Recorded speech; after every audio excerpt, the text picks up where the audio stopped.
Apa kabar pemirsa? Kita berjumpa dalam Warta Parlemen, informasi aktual seputar parlemen bersama saya Nandita Eriska.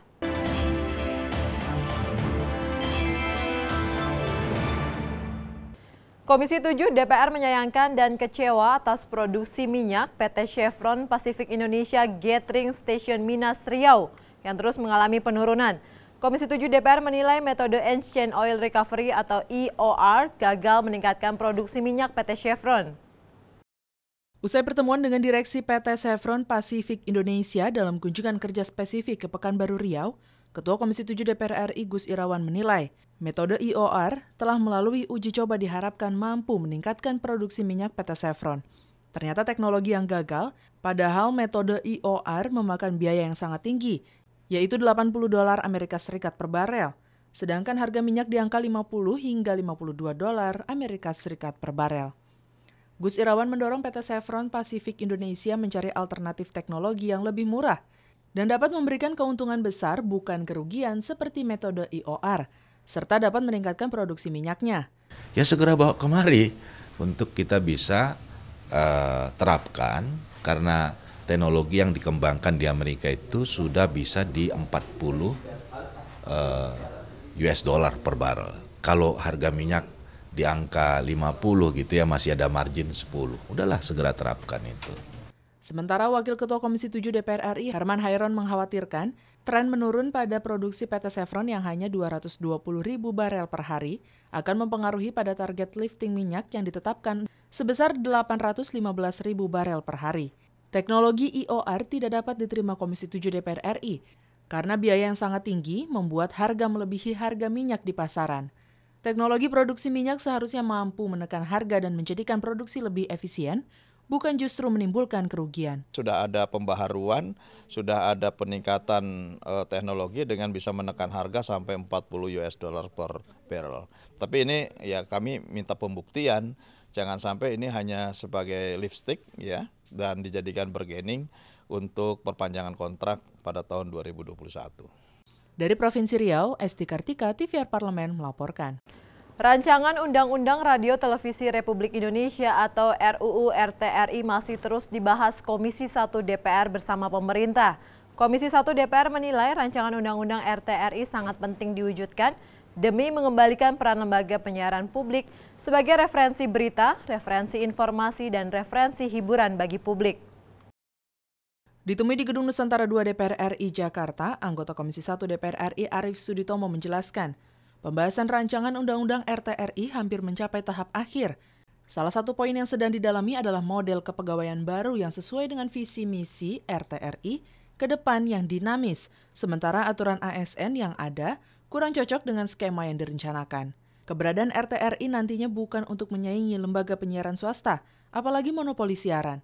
Namun RTRI sebagai peluang negara di mana media dan dunia digital menjadi sumber referensi utama masyarakat, serta potensi ekonomi yang sangat besar. Itu sudah saatnya ada juga dihadirkan oleh lembaga penyiaran publik. Jadi bukan melulu semua dihadirkan oleh swasta. Nah, banyak sekali ruginya kalau kita selalu menjadikan publik itu disorot dari kacamata sebagai konsumen. Karena kita hanya akan memberikan apa-apa saja yang mereka inginkan, bukan yang mereka perlukan. Nah, RTRI ini adalah kita akan hadir dengan materi-materi yang diperlukan oleh publik. Jadi bukan hanya yang mereka inginkan, tapi yang juga nanti akan ada TV atau radio atau kantor berita yang berada di bawah satu atap. Sementara itu, anggota Komisi 1 DPR RI Syarifuddin Hasan mengatakan, ide pengelolaan RRI dan TVRI menjadi satu lembaga membuat efektivitas dan efisiensi anggaran yang lebih baik. Hal yang perlu diperhatikan adalah kesiapan sarana dan prasarana pendukung, misalnya satelit dan pemancar. Komisi 1 DPR RI akan mendorong terwujudnya RTRI, sehingga arus informasi bagi publik tidak didominasi lembaga penyiaran swasta. Menyangkut masalah media ini kan harus kita berpikiran kalau bisa menjadi satu pintu lah ya. Satu pintu semua informasi dan media dan sebagainya itu kalau bisa satu pintu. Dan mudah-mudahan itu kita akan rampukan di RTRI ini. Itu kira-kira idenya dari situ. Nur Fuad dan Rifki, TVR Parlemen melaporkan.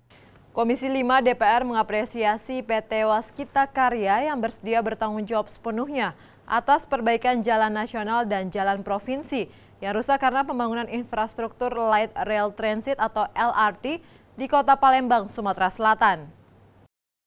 Usai pertemuan dengan Ditjen Bina Marga Kementerian PUPR, Ditjen Hubungan Darat Kementerian Perhubungan dan PT Waskita Karya, dalam kunjungan kerja spesifik ke Sumatera Selatan, Wakil Ketua Komisi 5 DPR RI Anton Sukartono mengatakan, baik pihak BUMN maupun swasta yang mengerjakan proyek infrastruktur dengan anggaran APBN harus bersedia menanggung dampak yang terjadi akibat pengerjaan yang sedang dikerjakannya. Anton mengingatkan, Waskita Karya dan kementerian terkait untuk terus berkoordinasi dalam menyelesaikan permasalahan pembahasan lahan untuk penyelesaian proyek LRT. Agar proyek LRT tidak melewati target penyelesaian yang sudah ditetapkan, mengingat anggaran pembangunan telah tersedia. Pembebasan lahan aja semuanya udah terschedule dengan baik dan juga waktunya juga semua udah on time karena kita dikejar oleh yang Asian Games itu kan. Makanya waktu yang sangat mepet ini di-push. Ya, tadi masalah koordinasi agak kurang, maka saya minta tolong koordinasi dengan baik. Jangan karena waktu kita melanggar suatu hal karena pokoknya harus jadi. Makanya LRT ini saya kira akan selesai pada waktunya, tapi ya mohon jangan regulasi dilanggar. Ya, terutama yang masalahan tadi, masalah tanah auri itu. Direktur Operasi 1 Waskita Karya, Adi Wibowo mengatakan, pihaknya akan bertanggung jawab penuh atas perbaikan seluruh jalan di Kota Palembang yang rusak akibat proyek LRT. Untuk itu, PT Waskita telah berkoordinasi dengan kementerian terkait. Adi Wibowo menyampaikan, seluruh pengerjaan infrastruktur LRT ditargetkan akan selesai pada Desember 2017, serta uji coba di sebagian titik akan dilakukan di pertengahan Februari 2018. Trase ini berada di tengah jalan, kami sudah memperkirakan bahwa ini akan menimbulkan kerusakan. Di antaranya karena fondasi kami sendiri juga berada di badan jalan, kemudian peralatan yang kami gunakan juga Anda lihat sendiri, ada yang beratnya sampai 250 ton, yang mungkin tidak mampu ditahan oleh badan jalan, sehingga dari awal kami sudah menganggarkan baik itu jalan provinsi maupun jalan nasional akan kami perbaiki tanpa mengganggu APBN maupun APBD. Dari Sumatera Selatan, Nuki Tampu Bolon dan Sanjaya, TVR Parlemen melaporkan. Demikian Warta Parlemen kali ini, sampai jumpa pada Warta Parlemen berikutnya. Terima kasih atas perhatian Anda, saya Nandita Eriska, wassalam.